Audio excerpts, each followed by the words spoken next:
Magandang umaga po at purihin ng Panginoon sa araw na ito at tayo po bilang mga anak ng Diyos ay isa po sa ating responsibilidad ay ang sumamba at maging bahagi ng isang lokal na iglesia, and we thank God sa mga nag-e-effort na mag-church. Although some are still afraid, katulad ng kausap ko kanina, nasa puro online lang. But again, we're doing everything kagaya ngayon, naka-Facebook Live tayo. So, you can also share yung ating Facebook para po makapakinig naman din po iba at makapanood din po. And this morning, sa ating pong pasisimula, umawit po tayo. Let's sing our songs. Banal mong tahanan. Yes, Lord, we honor you this morning. You are the center, and help us to worship you in spirit and in truth. Ang puso ko'y lumudulog sa'yo, nagpapakumbaba't nagsusumamo, paging dapatin mong ikaw ay mamasdan, makaniig ka at sa'yo ay pumisan. Ang puso ko'y dinudulog sa'yo, nagpapakumbaba't nagsusumamo, paging dapatin mong ikaw ay mamasdan, makaniig ka at sa'yo ay pumisan. Loobin mong ang buhay ko'y maging banal mong tahanan, luklukan ng iyong wagas na pagsinta, daluyan ng walang hanggang mga papurit pagsamba. Maghari ka, O Diyos, ngayon at kailanman. Yes, Lord, maghari kayo sa aming mga puso. Ngayon pa lamang, Lord, tulungan niyo kaming mabuhay na ikaw ang hari. Ready? Ang puso ko'y dinudulog sa'yo, nagpapakumbaba't nagsusumamo, paging dapatin mong ikaw ay mamasdan, makaniig ka at sa'yo ay pumisan. Loobin mong ang buhay ko'y maging banal mong tahanan, luklukan ng iyong wagas na pagsinta, daluyan ng walang hanggang mga papurit pagsamba. Maghari ka, O Diyos, ngayon at kailanman. Loobin mong ang buhay ko'y maging banal mong tahanan, luklukan ng iyong wagas na pagsinta, daluyan ng mga walang hanggang papurit pagsamba. Maghari ka, O Diyos, ngayon at kailanman. Maghari ka, O Diyos. Maghari ka, O Diyos, ngayon at kailanman. Yes, Lord, maghari ka sa aming buhay. Maghari ka, O Diyos, ngayon at kailanman.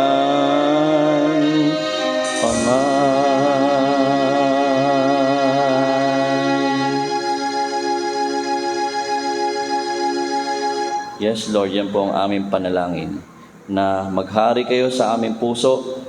Lord, kung may mga iba mang motibo kami o marahil mga nasa puso namin na hindi nakalulugod sa inyo, inihihingi po namin ng tawad. At tulungan nyo kami na matuon ang aming espiritu, ang aming puso at isipan sa inyo na siyang nagmahal sa amin at nagligtas sa amin. Tulungan nyo kami, Panginoon, na sa umagang ito, tunay nga, Panginoon, na kami, Panginoon, ay magkaroon ng kalayaan para po ang aming mga puso ay malayang sumamba sa inyo.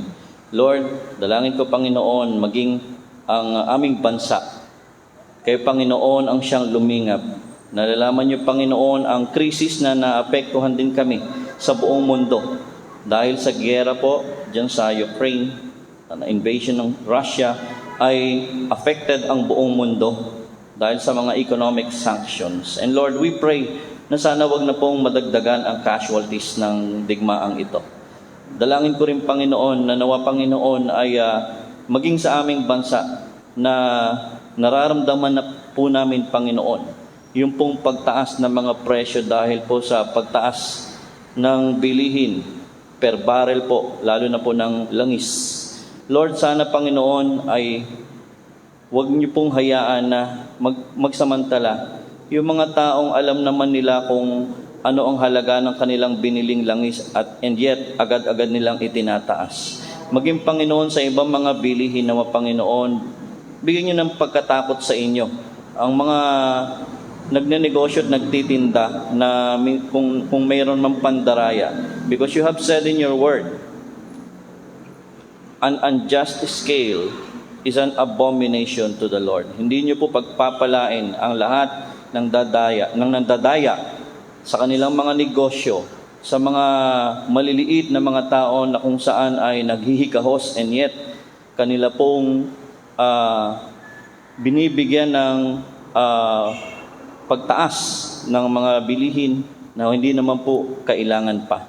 Lord, bigyan niyo ng wisdom ang aming mga leaders, lalo na po ang aming Pangulo, sa kanya pong pag-handle ng mga crisis na to. Pandemic crisis this time, ito pong oil crisis, and yung pong mga pagtaas ng bilihin, gabayan niyo po ang kanyang gabinete. They are not perfect, and yet you have placed them, Lord God, over us so that they would lead our country. Tulungan niyo, Panginoon, na sa kanyang mga natitirang mga buwan bilang Pangulo ay matapos niya po ito ng maayos. And Lord, we also pray sa bansa po namin ngayon na kung saan ay ongoing ang pangangampanya ng mga susunod na mga leader ng bansa. Hindi po maiwasan minsan ang mga tao ay sa kanila pong pagiging avid marahil ng kanilang nais na iboto at manalo ay minsan ay naapektuhan ang kanilang relationship sa kanilang kapwa. Nawa Panginoon, kami mga Kristiyano ay wag na pong makihalo sa mga nagbabangayan dahil sa kanilang mga kandidato. Sa halip Panginoon ay kami manalangin.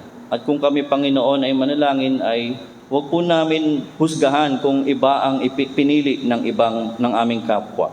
Sa halip Panginoon, magtiwala kami sa inyong sinabi sa inyong salita na kayo ang siyang nagluluklok ng mga leaders sa bansa man at sa aming mga lugar, sa syudad, kahit sa church, kayong siya nagluluklok at kayo rin Panginoon sa inyong kaparaanan, hindi kaparaanan ng tao, ay inaalis niyo po. Panginoon, dalangin ko po na nawa kay Panginoon po ang siyang kumilos sa aming bansa, naway mangibabaw yung pagmamalasakit sa isa't isa.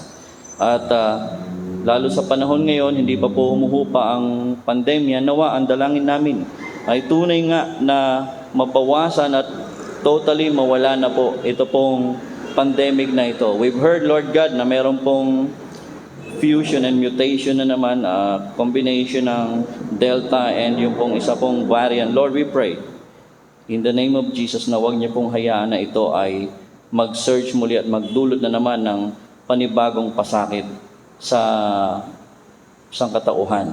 Panginoon, tulungan niyo kami, Panginoon, na sa umagang ito ay patuloy kayong sambahin sa Espiritu at katotohanan at makinig ang aming mga puso at isipan maging sa inyong salita sa pagpapahayag mamaya ng inyong mensahe. Salamat po, Panginoon. We pray this kay Panginoon ang humawak sa bawat pamilya, sa bawat isa. Some of them maybe are not yet, maybe some of them are still on their way. Ang iba, Panginoon, marahil may karamdaman, may dalangin ko ang inyong kagalingan para sa kanila. Ang iba marahil, Panginoon, ay may mga matinding pangangailangan. Lord, naway makita nila na ang inuuna kayo sa kanilang buhay ay pinagkakaloob nyo ang kanilang mga pangangailangan din naman. Thank you, Father. We glorify you, we honor you, in Jesus' name.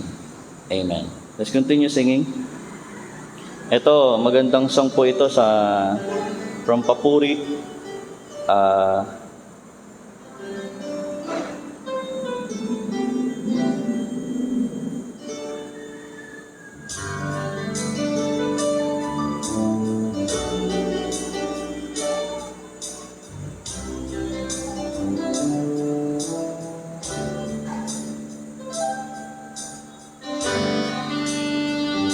Hold on.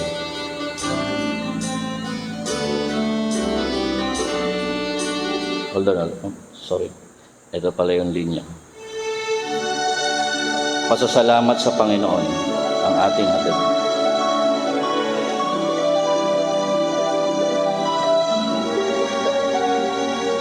O Diyos, salamat po sa kabutihan mo. Ang buhay kong ito'y iyong binago.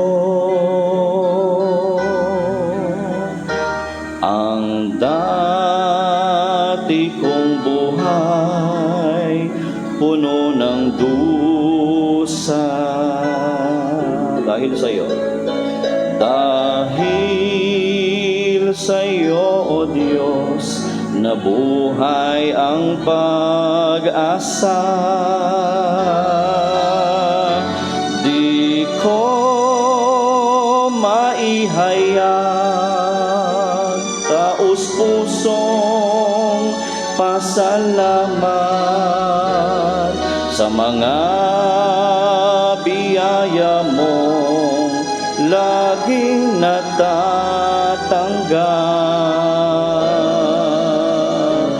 O Diyos, salamat po sa pag-iingat mo at sa tagumpay na aking natamo. Sa lahat ng araw, pupurihin ko'y ikaw. Salamat, O Diyos, sa iyong kabutihan. Why don't you from your hearts pasalamatan mo kahit maiksi lang si Lord kung ano man po yon na pinless ka niya. And this is our time to worship, not just to sing, to be thankful to the Lord and praise Him. Ready?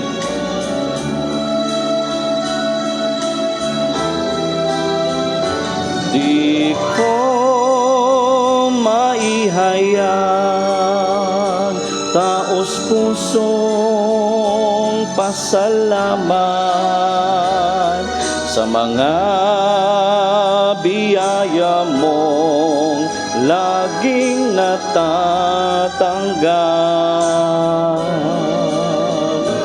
O Diyos, salamat po sa pag-iingat mo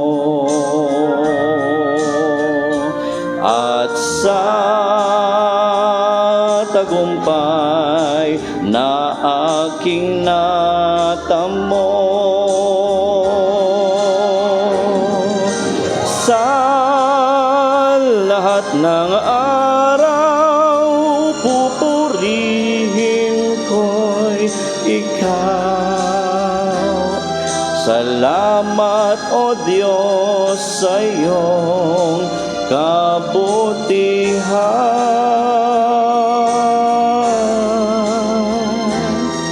Salamat, O Diyos, sa iyong kabutihan. Yes, Lord, we thank you. Amen. Praise God. At sa umaga pong ito ay we will go to our study ng salita ng Diyos, and then later on makapakinig po tayo ng natatanging bilang. Mamaya po yun, surprise. But before that, let's read our passage found in the book of Mark, chapter 5, and selected verses. Sabi dito sa may verse 21, when Jesus had crossed over again by boat to the other side, a large crowd gathered around him while he was by the sea. One of the synagogue leaders named Jairus came, and when he saw Jesus, he fell at his feet and begged him earnestly, "My little daughter is dying. Come and lay your hands on her so that she can get well and live." So Jesus went with him, and a large crowd was following and pressing against him. And while he was speaking, people came from the synagogue leader's house and said, "Your daughter is dead.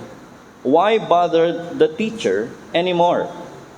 When Jesus overheard what was said, he told the synagogue leader, "Don't be afraid, only believe." He did not let anyone accompany him except Peter, James, and John, James's brother. They came to the leader's house, and he saw a commotion, people weeping and wailing loudly. He went in and said to them, "Why are you making a commotion and weeping? The child is not dead, but asleep." When they laughed at him, but he put them all outside. He took the child's father, mother, and those who were with him, and entered the place where the child was. When he took the child by the hand and said to her, "Talitha koum," which is translated, "Little girl, I say to you, get up." Immediately the girl got up and began to walk. She was 12 years old. At this, they were utterly astounded. Then he gave them strict orders that no one should know about this, and told them to give her something to eat. And may the Lord bless the reading of His Word. At alam po ninyo, ito'y continuation ng ginagawa po nating pag-aaral sa mga ginawa ni Jesus. Then later on, leading up, selected topics ang gagawin natin that leads to the Passion of Christ, which is this coming April. And as we go on, meron po akong tanong sa inyo. Saan ka tumatakbo kapag sobrang wala ka nang magagawa? Naranasan nyo na yun, yung parang corner ka na, o kaya nasa dead end ka na, o kaya parang ginawa mo na lahat, pero walang nangyari. I'm sure dumaan tayo sa ganyang punto ng buhay natin. Ha? At alam po ninyo, yung mga ganong pagkakataon ng buhay natin, huwag po nating iisipin na kaya inalaw ni God yan dahil gusto niya tayong totally mawala ng pag-asa at masakluban ng langit at lupa at mawala sa mundong ito. No. Always remember, lahat po ng nangyayari sa buhay natin, lahat yan ay may kapahintulutan ng Lord. Naniniwala po kayo?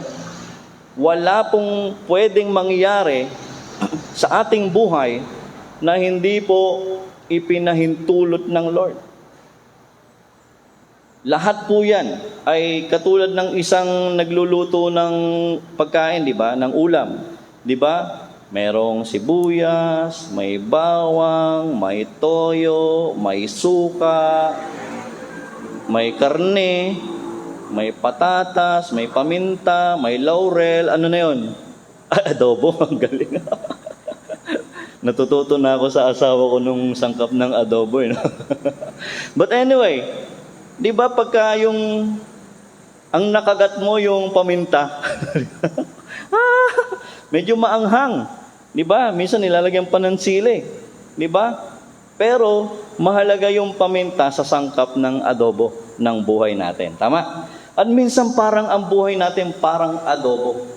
Sabi nga nila isa sa mga sikat na masarap na pagkaing Pinoy ay ang adobo. At alam po ninyo, sa buhay natin na parang adobo, huwag kang mag-focus sa paminta. Di ba? Isipin mo, naglanda sa'yo ng adobo. Kumain ka, kinain mo paminta, ayoko na ng adobo. Di ba? Ba't kasi paminta ang finokus mo? Maganda nga niya, medyo halo-haluin mo. I remember, pag may sangkap na mahabang sili, yung panigang, ang ginagawa ko, kinukuha ko yung sili. Tapos, yung portion lang na konting gano'n, hihiwain mo. Tapos, ihahalo mo sa kanin. Kaya yung anghang niya hindi masyado, tama? Ang sarap.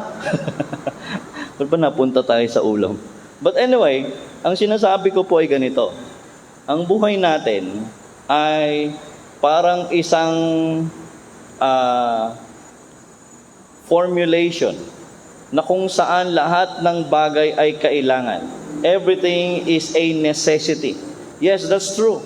Pastor, ibig mo sabihin, pati yung pagsubok, pati yung trial sa buhay ay kinakailangan po. Yes po. Sabi nga sa Filipos 1, sabi niya ganon, 29, for unto you it has been granted not only to believe, but also to suffer for His name's sake. Ipinagkaloob daw sa atin hindi lang yung manampalataya sa ikaliligtas natin, kung hindi, maging handa tayo na dumanas ng kahirapan, ng pag-uusig kung kinakailangan, alang-alang sa Kanyang pangalan. Pastor, ba't kailangan pang mag-suffer? Ba't kailangan pa ng ganon? Alam po ninyo, ang pagsubok, yan lalo ang magpapatibay sa iyo. Yan lalo ang magpapatatag sa iyo. Yan lalo ang magbibigay sa iyo ng growth. Lalo pagka hinandle mo ng tama. Okay? The trials of life, even the blessings of life, can either make you better or bitter. Dalawa lang po yan.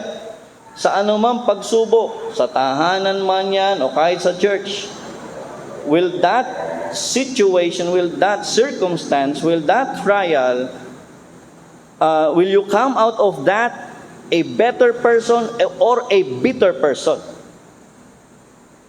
But it's up to you. You have a choice whether you will believe that God allowed things to happen in your life because He always has a purpose. Palagi pong may purpose si God. So saan ka tumatakbo kapag sobrang wala ka nang magagawa? By the way, ang pamagat po ng ating pag-uusapan ay don't be afraid, only believe. Huwag kang matakot, manampalataya ka lamang sa Panginoon. Sabi sa may verse 21, again, ito yung continuation ng story. The other week, we discussed about Jesus exorcising the demon-possessed, yung gathering demoniac. Pagkatapos po niyan, pinaalis siya ng mga gathering people. So umalis siya, tapos pumunta siya sa kabilang side. And then, pagdating doon, ay yun nga, sinalubong na siya. Sabi rito, a large crowd gathered around him while he was hindi pa siya nakakasampa sa dalampasigan, inaabangan na siya ng tao kasi alam niyo, sumisikat na si Jesus eh. Talagang yung mga tao, iba-ibang karamdaman, iba-ibang mga pangangailangan, kailangan nila ng Panginoon. Talagang yung mga tao naghahanap ng katugunan. At ang sabi rito nga, hindi pa siya dumadaong ay inaabangan na siya ng mga tao. Now dito sa pag-uusapan natin, mayroong, last week we discussed yung isang karakter, yung babae na inaagasan ng dugo for 12 years. And the touch of faith caused her to experience the healing power of God. And kasabay po nun, actually nauna si Jairus tapos sumingit lang yung babae, tama? Tapos ito, tutuloy na natin si Jairus dito, this time. Okay? Una ho makikita ho natin is a father's plea. Ang pakiusap, ang kahilingan, ang dalangin, ang isinasamo ng isang ama na nagngangalang si Jairus. Sabi dito, one of the synagogue leaders. So Jairus is a synagogue leader.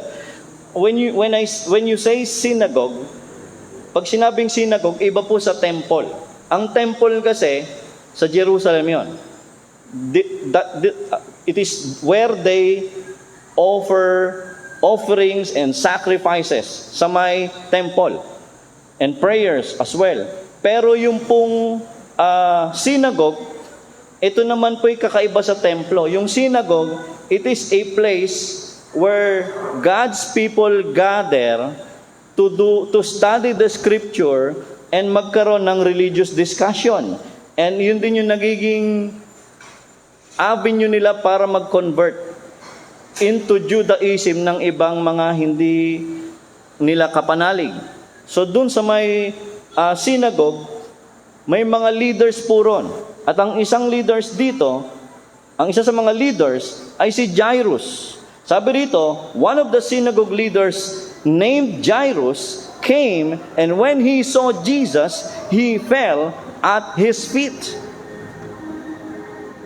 Anong nagbunsod sa isang religious leader na by default kalaban ni Kristo? By default, kaaway ng kanilang religion because he is teaching something new to the people of Israel. What drove this religious leader at the feet of Jesus? You know what? Problema. Yeah? Minsan yung mga tao, busy sa maraming bagay eh.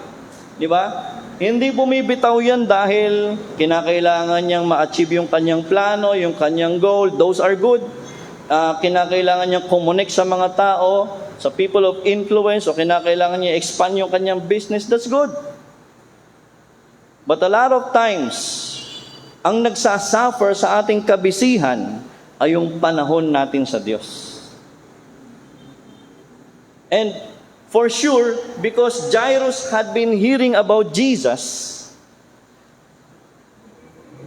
narinig niya kung paano si Jesus nagpalayas ng evil spirit, nagpagaling ng may karamdaman. Narinig lahat ni Jairus yun for sure. As a leader, ang balita, ang bilis kumalat. Kaya noon pa lang uso na yung marites eh. Diba? Alam nila yan. And so, for some reason, Jairus decided to neglect whatever the do's and don'ts of their religion, and as a religious leader, and decided to worship Jesus. He fell at his feet, sabi rito. At anong sabi rito? Verse 23, and begged him earnestly. Nagmakaawa siya. Doon sa isa natin pinag-aralan, di ba, yung centurion. Di ba? Nag-utos siya na kung maaari ay si Jesus ay pagalingin yung kanyang servant. Pero hindi niya sabi niya, kahit na wag na ka nang pumunta, Lord, sabihin mo lang ang word. Kaya ang lupit ng faith nun eh. Sa word lang, maliligtas na ako. Tapos yun naman babae, by touching the laylayan of the Lord, di ba? Yung kanyang dulo ng kanyang damit ay gagaling na siya. Dito, dahil ang involved ay anak niya, siya na mismo ang personal na pumunta sa Panginoon. Bakit? Anak niya na to eh.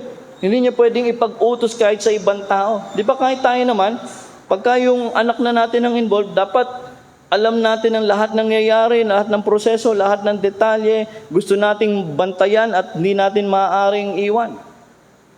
So dito, sabi niya ganon kay Lord, my little daughter is dying.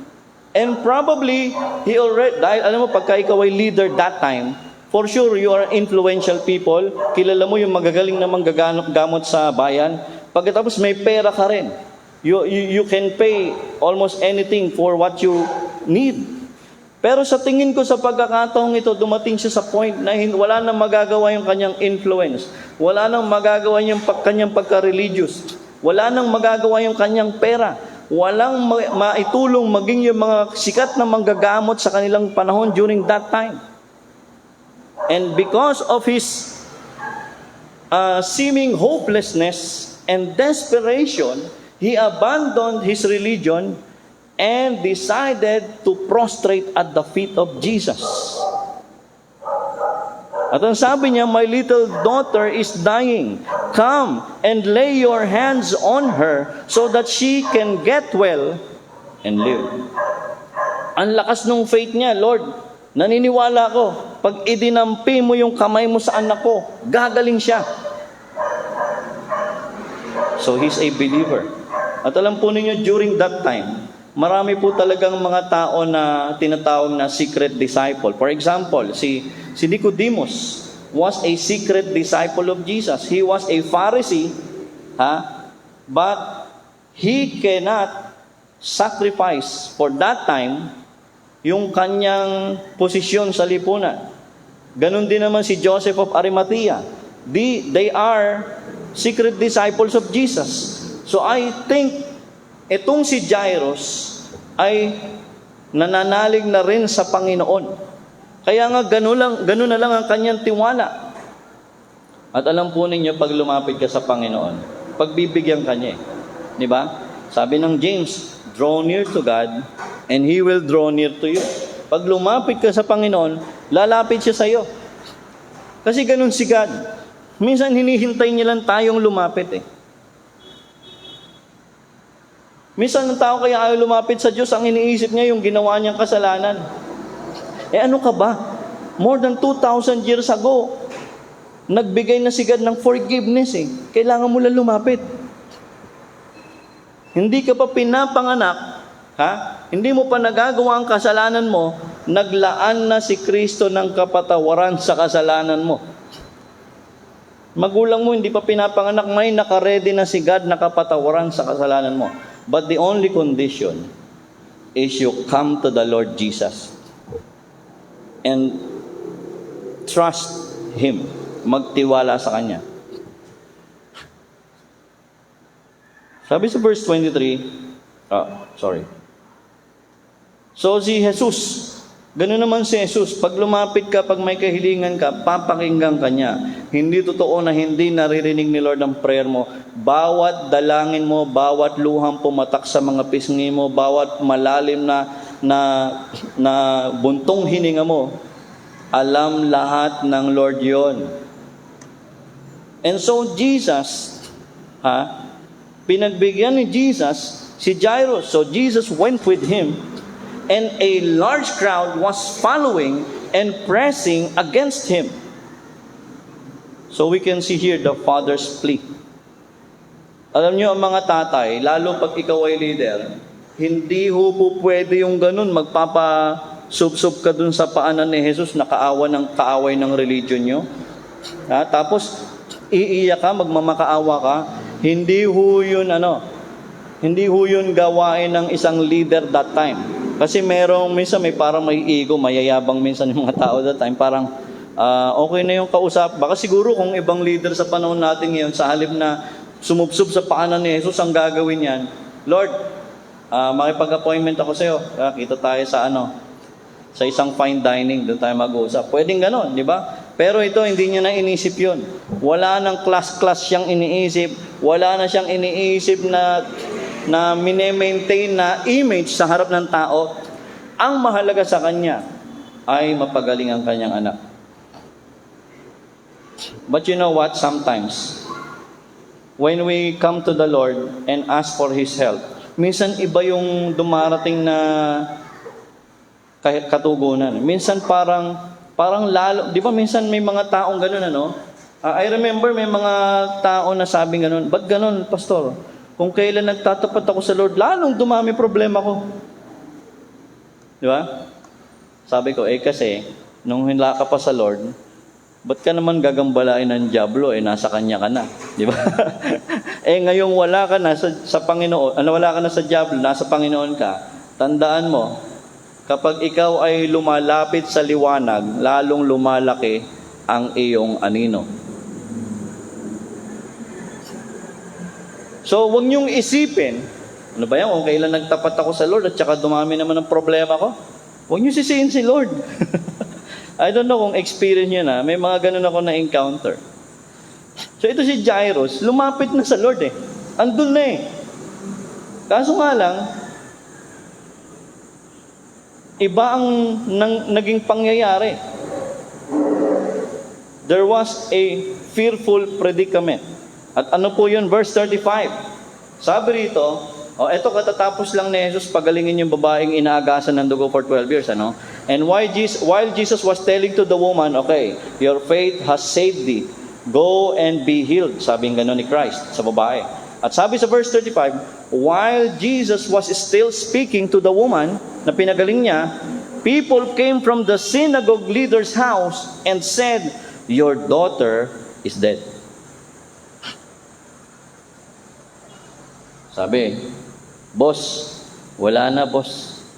Huwag mo nang gambalain si Lord. Wala na eh. Wala na tayong magagawa. Di ba minsan ganon? Siguro pwedeng kung ikaw si Jairus, Lord, lumapit naman ako sa iyo. Lord, kung kailan lumapit ako sa iyo, sobrang lapit kayo, tapos bigla nangyari pa yan.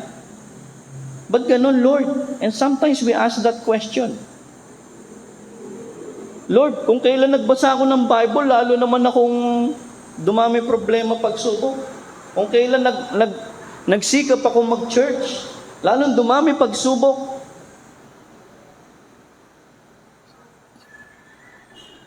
Alam nyo kasi minsan, may mga tao kaya umaattend ng church o nagtatapat sa Lord. Kasi may hinihingi, di ba? Minsan may hinihingi, di ba? Parang walang pinagkaiba doon sa namamanata. Lord, gagawin ko to, lalakad ako ng paluhod, Lord, pero yung hinihingi ko, bigay mo. Lord, yung sakit ko, pagalingin mo. Paano kung hindi pinagaling?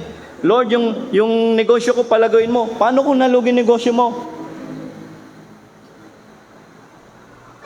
Di ba? Magtatapat ka pa ba? Doon minsan natetest yung motibo natin eh.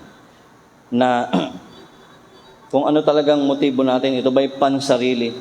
O magiging katulad tayo ni Job. Nung sinabi ni Job sa Job 13 verse 15, though he slay me, kahit patayin niya ako, yet I will put my trust in him. What a faith of Job. Imagine, Lord, kahit patayin mo ko,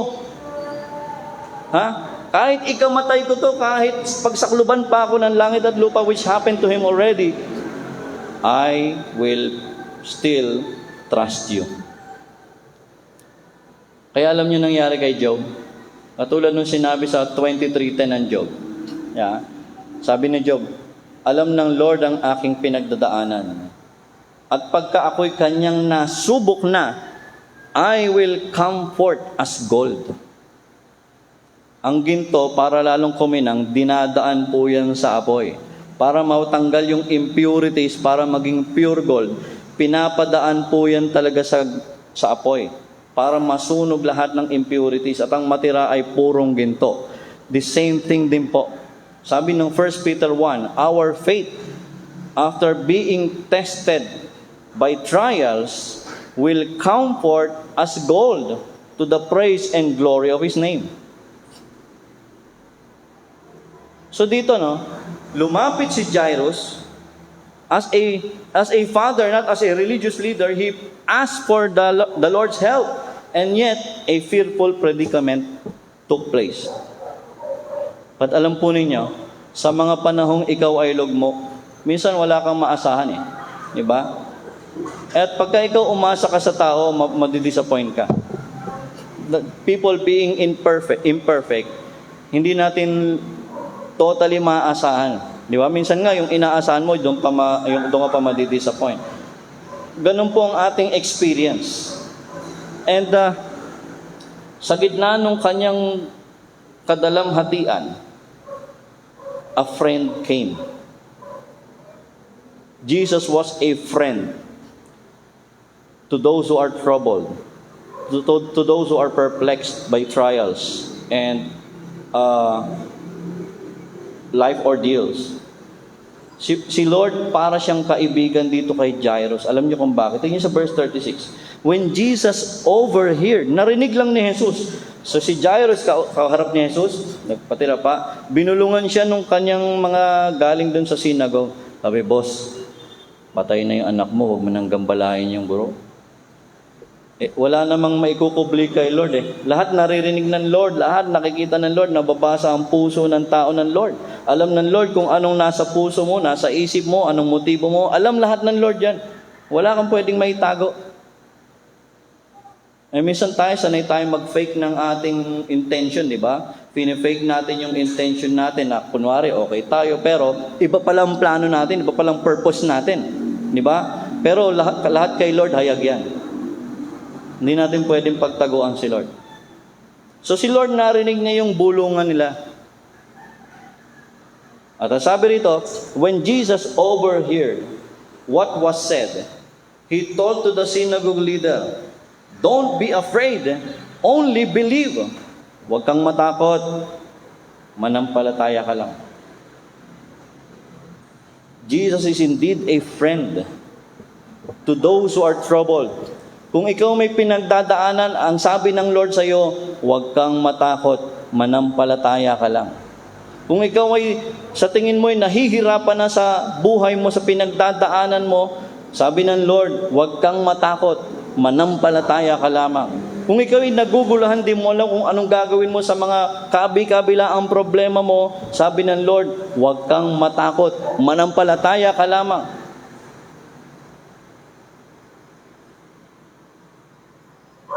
Lahat na siguro ng namemoryang talata nitong religious leader na to, naisip niya na eh. Na-pray niya na eh.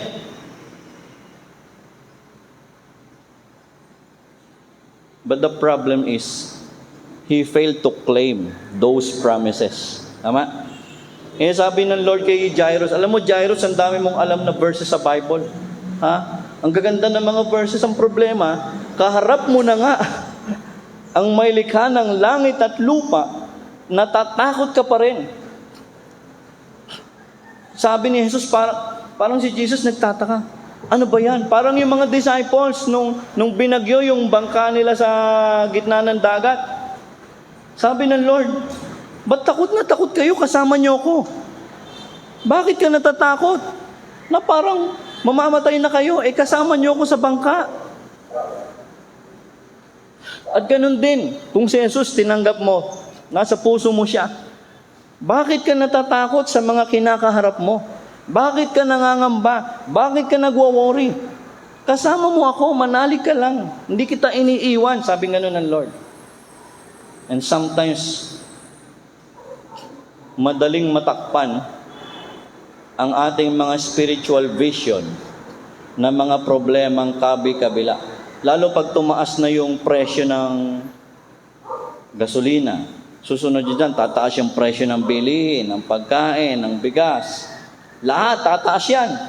At habang tumataas ang presyo, ikaw naman bumabagsak lalo, bumubulusok sa pamumroblema. Ito ang nakapagtataka. This is the irony, lalo sa Kristiyanong nagwo-worry. Paano nangyaring sasabihin mong si Kristo nasa puso mo, pero natatakot ka? Paano mo sasabihin si Kristo ay nasa iyo, pero palagi kang nangangamba? What an irony. Parang ganito yan eh. Halimbawa, may nagbigay sa iyo ng pera. Iginawa ka ng bank account, nilagyan niya ng 5 million. Tapos binigyan ka niya ng ATM. O, bahala ka na sa kung may kailangan ka.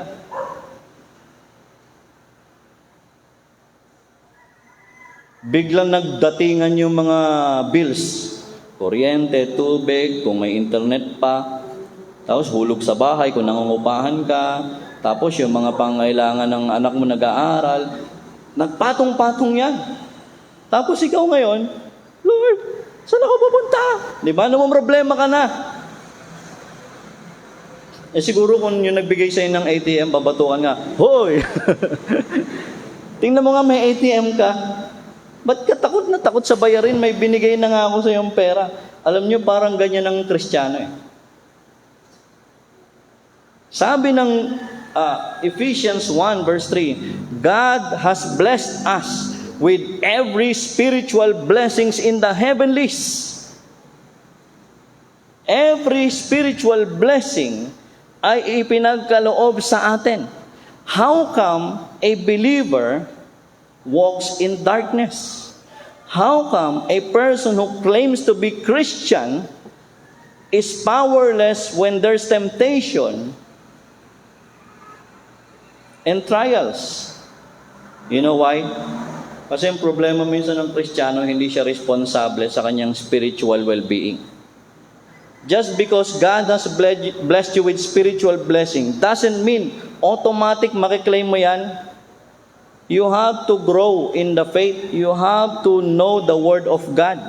Hindi po pwede yun. Kailangan matutunan mo muna, lumago ka sa iyong relationship sa Panginoon on a daily basis.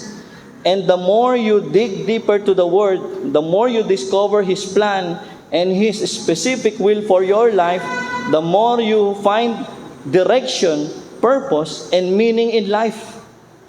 Sadly, ang daming Kristiyano, hindi nila alam ano ba talagang pinapagawa ng Lord sa kanila. Akala nila ang goal, ang purpose lang ng Lord sa kanila, umattend ng church, mag-participate, magbigay kung may heart of giving heart siya.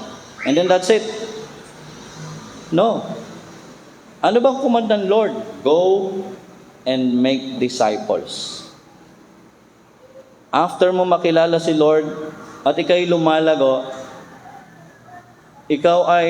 you have to be a disciple of Christ. Paano po yung maging disciple ni Christ? There must be a commitment to continue to grow in the Word.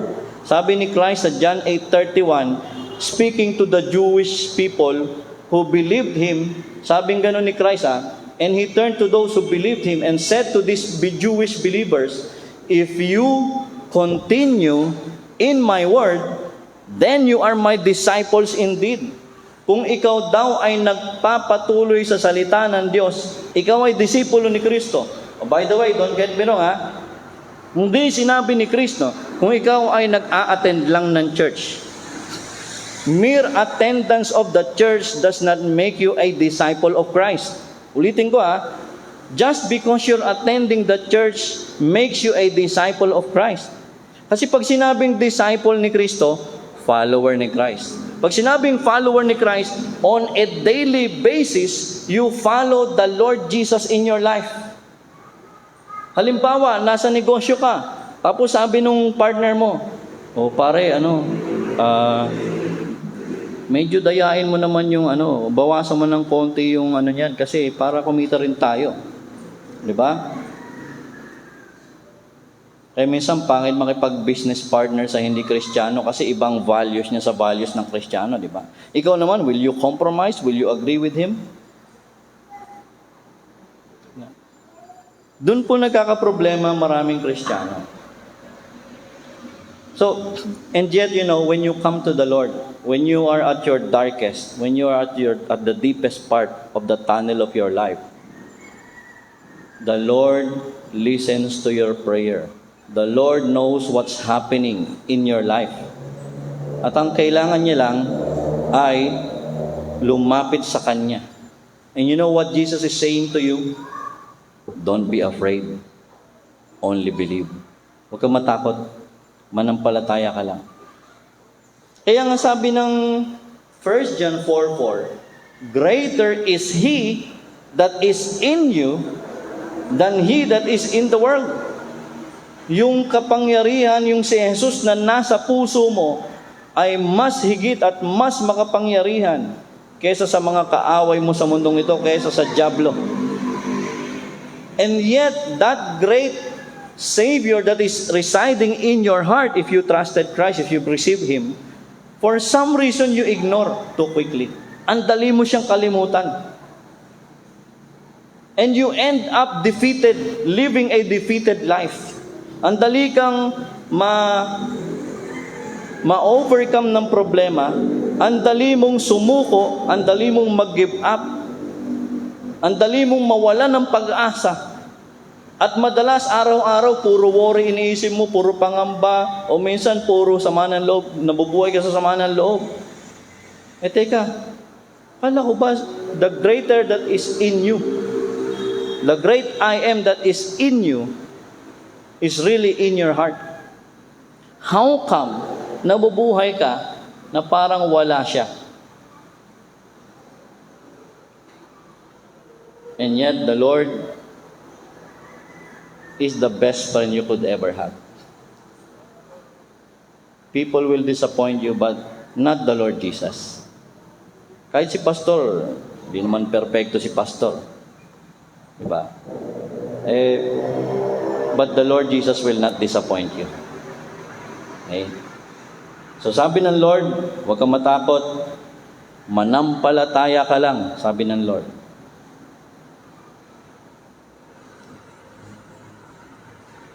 Alam po ninyo, tingnan natin itong mga tao sa paligid. No? Minsan kasi pagka masyado kang tumitingin sa mga tao sa paligid, naapektuhan ka rin. Pero sabi rito sa verse 38, they came to the leader's house and he saw a commotion, people weeping and wailing loudly.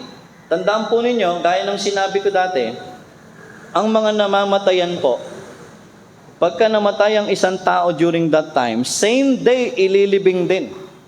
Kaya matindi yung paghihinagpis ng isang namatayan eh. Namatay same day, ililibing same day. Hindi katulad ngayon na namatay ngayon, tapos ang libing next week. So mga kabuelo ko ba para sa ano? Hindi magkasunod, di ba? Makakapahinga ka pa ng konti, di ba? Pero ito, same day din, nililibing. And you know the reason? Because wala pa silang technology or hindi pa uso nun yung mga formalin para tumagal ang katawan ng bangkay. So, there was a commotion. Ang mga tao ay umiiyak, natural. Siguro sabi nyo, napakabata pa, para 12 years old. Imagine, 12 years old pa lang. Marahil yung iba sa mga humahagulgul doon, sabi nga, bakit hindi na lang masamang taong kinuha? Bakit siya pa? And sometimes, parang katulad tayo ng mga tao na hopeless. Kaya alam niyo, sabi ni Paul sa 1 Thessalonians chapter 4, sabing ganon, I write these things to you para wag kayong maging katulad ng mga taong wala sa Diyos na hopeless, na pag namatayan ay parang forever goodbye na. No. If you're a believer in Christ, if your loved ones are believers of the Lord, death does not mean forever goodbye, but it only means see you later. That's what it means, because death opens the gate to eternity. If you believe the Lord Jesus Christ with all your heart, dumating ang kamatayan, hindi ka na matatakot. I don't know kung takot kayo mamatay. Iba takot mamatay kasi ang mahal ng kaba o 50,000 kulang. Diba? Yung palibing pa, ang mahal pa nung lote kung wala ka naman St. Peter, diba? Ang mahal. Iba takot mamatay eh. Diba? At takot ding mamatayan. Pero alam po ninyo, ang mas nakakatakot ay mamatay na wala si Kristo sa iyo. Mas mapanganib po yun. Bakit? Kasi forever na eh. If you reject Jesus in your lifetime, there is no more chance. Kahit ipagtirik ka pa ng kandila sa simbahan, iluhod ka ng pamilya mo, nothing can do. Nothing can take you from where you will be consigned to. If you are not in Christ and Jesus is not in your heart, eternal damnation in hell. Wala na pong makapaghahango sa mga kaluluwang namatay at wala kay Kristo. Diretso na po yun. Wala nang istasyon pa.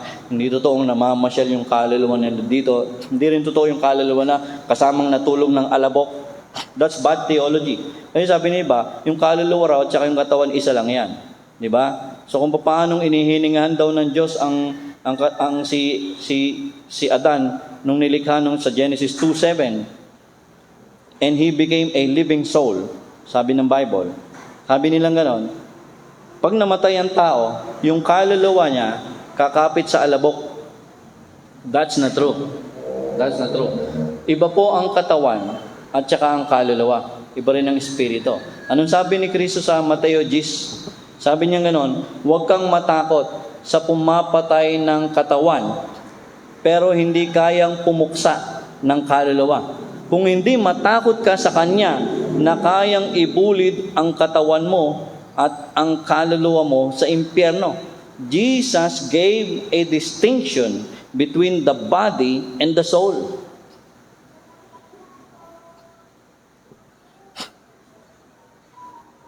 So ganun po tayo mga believers. Pag ikaw ay mananampalataya, let me tell you this, pag ikaw ay naging mananampalataya, there really is no such thing as hopeless end or hopelessness. Palagi kang may pag-asa sa Panginoong Jesus. Hindi ho totoo na wala ka ng pag-asa sa pinagdadaanan mo. At hanggat tayo buhay, may nais si Lord at may nakalaan si Lord para sa atin.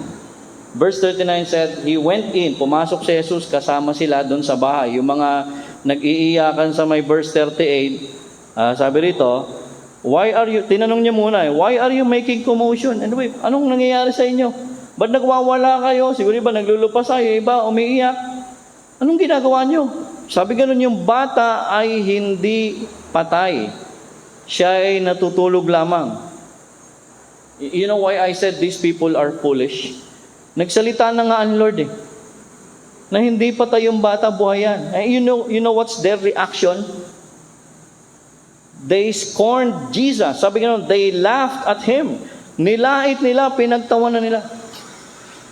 Hindi ko alam kung plastic tong mga tao na to. Sipin mo, umiyak sila. Sabi niya, hindi patay ang buhayan. Biglang gumanon. I don't know. Anong klaseng emotion meron sila? Umiiyak sila, tapos biglang later, in just a while, nagsalita lang si Jesus. Naghahalakhakan na sila, nilalait pa si Jesus. I don't know kung ito yung mga paid mourners, bayarang mga tagatangis. Meron ho kasing ganon. Meron mga, trabaho rin ho yan Pag wala kang trabaho that time, tapos may namatay, makiiyak ka lang. May bayad ka. Ikaw ba, nakiiyak ka? Bayad, yan. Totoo po yun, trabaho po yan noon. Palagi ko, mga paid mourners to So sabi rito, but Jesus put them all outside. Sabi, lumabas ho muna kayo ng bahay. Tapos, ang pumasok lang si Jesus, yung magulang ng bata, nanay at tatay, at yung tatlo niyang alagad, si Peter, James, and John. At nung sila lang ang nasa loob, pumasok sila, at naranasan ng pamilyang ito ang kamanghamanghang kapangyarihan ni Kristo. The fabulous power. Last na po ito. The fabulous power. Verse 41. Then He took the child by the hand and said to her, Talita koum. Na ang ibig sabihin ay, little girl, I say to you, get up. At nang magsalita ang Panginoon, walang imposible pag si Lord na nagsabi. Bakit? That same moment, immediately the girl got up and began to walk. Pag sinabi ng Lord mangyayari, maybe you're facing impossibility. Maybe may mga imposible na mangyari, parang difficult to happen, parang malabo na mangyari. But pag sinabi ng Lord, matutupad. That's why Jesus is not just a wonderful friend, but He is the only solution to our needs. Then He gave them strict orders. Sabi lang ng Lord, huwag niyo muna ipaalam ito. Kasi alam niyo kung bakit. Nung nalaman ng mga tao na may binuhay si Jesus mula sa mga patay like si Lazarus, tumindi lalo yung persecution at pagnanais ng religious leader na puksain si Jesus. That is in John 11. So, dahil hindi pa oras, sabi ni Jesus, keep the matter secret. Because this can be the beginning. This can spark the untimely persecution against Jesus. So, sinabi niya mga tao, wag mo muna. So, don't be afraid. Only believe. Pag may pinagdadaanan, huwag matakot. Manampalataya lamang. I hope the Lord spoke to us through His Word and through the Holy Spirit And I pray na anuman ang pinagdadaanan mo ngayon, maraming pangamba, maraming takot, mataas ang presyo, mayroon pa rin pong laganap na virus, hindi pa tapos ang pandemic, maraming mga pangailangan, unti-unting bumubukas ang ekonomiya, subalit parang tayo na pag-iiwanan marahil parang nagkabaon-baon tayo sa utang dahil sa mga pinagdaanan nating krisis. Sabi ng Lord, don't be afraid, only believe. Ama, salamat po sa umagang ito. Salamat dahil nandiyan ang salita po ninyo. Na kung kami, Panginoon, ay may pinagdadaanan, nangangamba, natatakot, at hindi alam ang gagawin, we have a friend in Jesus na hindi kailanman kami iiwan, kundi sasamahan kami at ipapakita sa amin ang kanyang kapangyarihan. Help us, Lord, to not to be afraid, but to believe. Dahil kung kami nabubuhay sa takot, imposibleng kami magkakaroon ng faith sa inyo. Help us to surrender everything to you. Isuko namin lahat sa inyo at ipagkatiwala yung mga beyond us, yung mga hindi na beyond our control, and just do what you want us to do. And trust you continually. In Jesus' name I pray. Amen.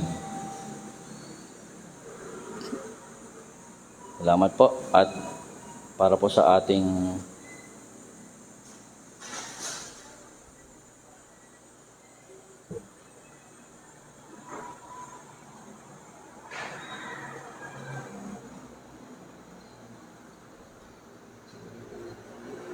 offering.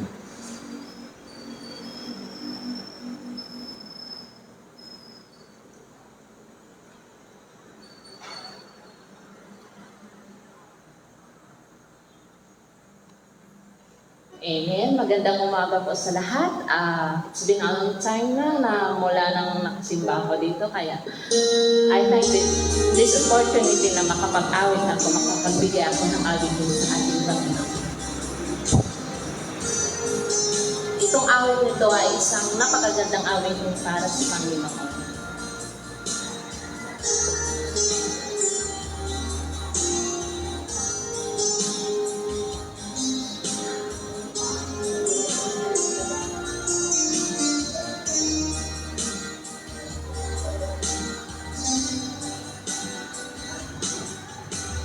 Kung likod ka man aking kaibigan,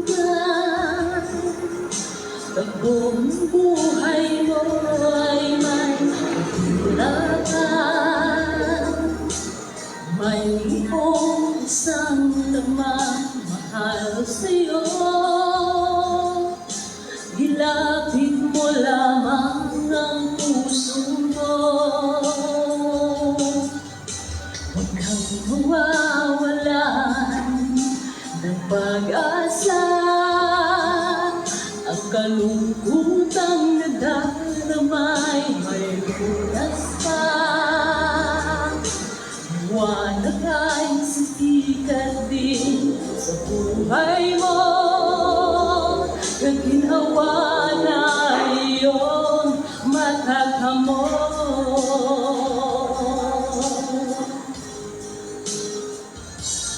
Tanging kay Jesus mo lang ito matatagpuan. Tanging kay Jesus mo lang ito mararamdaman. Tanging kay Jesus lamang mayroong kalunasan. Lumapit ka, lumapit ka sa Kanya. Mag-alaga kang iyong kabiguan. Sa Kanya mo lang ilagak ang puso mong nagdaramdam. Kahit gaano kabigat, kaya niyang lunasan. Sa Kanya mo lang ito matatagpuan.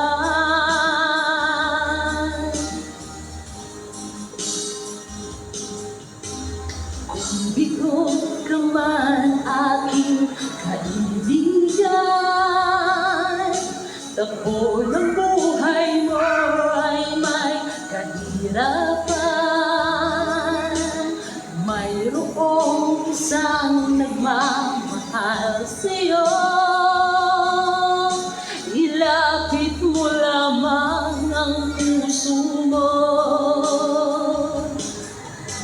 Huwag kang mawawalan ng pag-asa.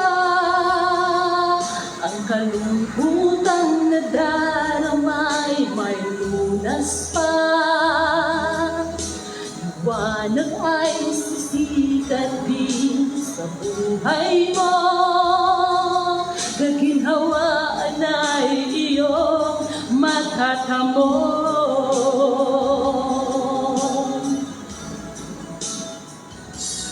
Tanging kay Jesus mo lang ito matatagpuan. Tanging kay Jesus mo lang ito mararamdaman. Tanging kay Jesus lamang mayroong kalunasan. Lumapit ka, lumapit ka. Sa Kanya mo lang ilagak ang iyong kabiguan. Sa Kanya mo lang ilagak ang puso mong nagdaramdam. Kahit gaano kabigat, kaya niyang lunasan. Sa Kanya mo lang ito matatagpuan.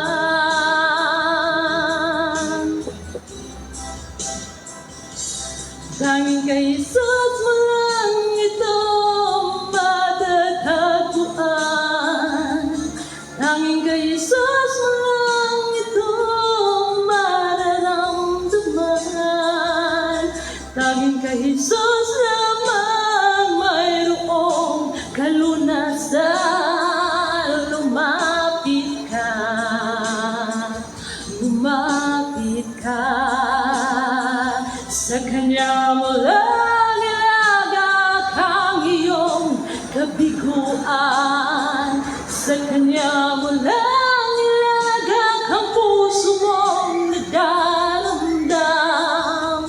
Kahit gaano kabigat, kaya niyang lunasan. Sa Kanya mo lang ito matatagpuan. Sa Kanya mo lang ito matatagpuan. Sa Kanya mo lang ito matatagpuan. Amen. Praise God.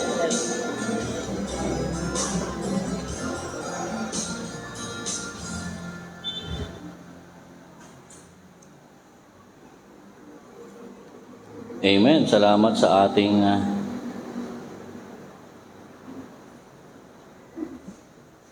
praise God, ano? Salamat, sis. Teka, naglolo ko tong I don't know what happened to my anyway. At awitin natin ang ating doxology.